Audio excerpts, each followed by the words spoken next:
猫咪平常那么高傲，完全不把主人放在眼里，所以很多主人喜欢找机会拍它们的丑照，偶尔翻出来看一看，感觉超爽的。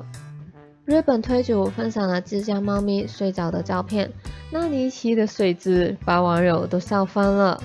这只橘猫竟然坐着睡着了，它双眼紧闭，坐得很端庄，但下巴却不敌地心引力掉下来了。推主表示，猫咪鼾声超响，所以确定它真的是睡着了。橘猫屁股下竟然还有几只猫咪。那5只猫咪窝在一起酣睡，橘猫祝贺不客气坐在它们身上，这坐垫一定很柔软吧？网友们看到后纷纷笑说：“这到底总共有几只猫咪啊？我已经看到眼花缭乱了。这猫咪是在练功吧？”推主解释说，这几天猫咪有点感冒，所以才会张开嘴巴睡觉的。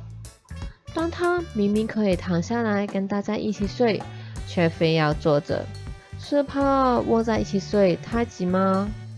猫咪真是一种奇怪的生物啊，总是有一些人类无法理解的行为，但不管它们有多怪异，只要足够可爱就行啦。